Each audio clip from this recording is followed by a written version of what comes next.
Sometimes the most powerful stories are actually the quietest ones.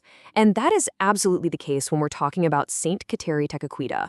Her life is just this incredible testament to the power of conviction, and her story still resonates hundreds of years later. So she has this beautiful and really evocative title, the Lily of the Mohawks. It speaks to this feeling of purity and incredible resilience. And as we're about to see, believe me, it is a title she more than earned. And this really brings us to the central question for this whole explainer. Who was the first Native American woman to become a Catholic saint? Now, we know the answer is Kateri, but the real story here isn't just the who, it's the how. And how she got there is a truly remarkable story of courage. Okay, so to really get who she was, we have to go right back to the beginning. And let me tell you, her childhood it was defined by immense loss and physical suffering. I mean, even her own name was tied directly to this tragedy, Tekakwitha. It literally means she who bumps into things. Can you imagine? It wasn't just a nickname, it was a constant public reminder of the smallpox that scarred her face and nearly blinded her. So let's just look at this timeline for a second. Her life was so short, but so profound. Orphaned when she was just a little kid, baptized only 4 years before she died, she experienced so much hardship in just 24 years. And yet, in that incredibly short time, she managed to forge a legacy that would last for centuries. Now, her faith journey was anything but simple. Her decision to embrace Catholicism wasn't just a personal choice for her.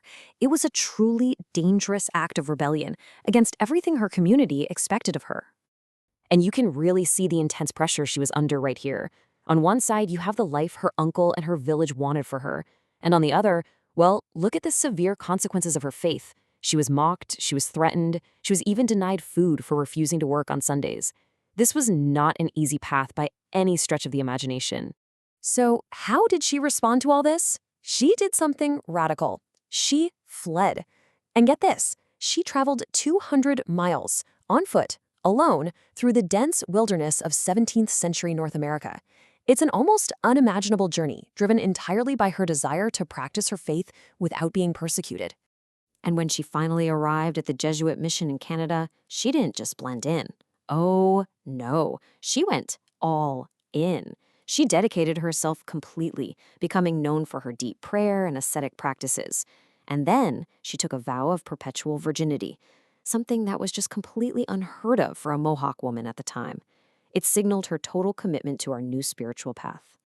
So her life was incredibly short, but her story was far from over.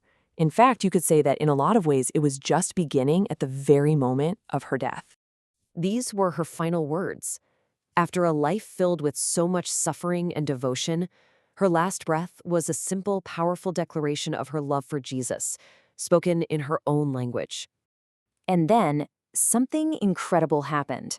The Jesuit priests and the native people gathered around her all reported that within minutes of her passing, the deep scars that had marked her face since she was a child just disappeared. Her skin was left smooth and radiant. And this was considered her very first miracle.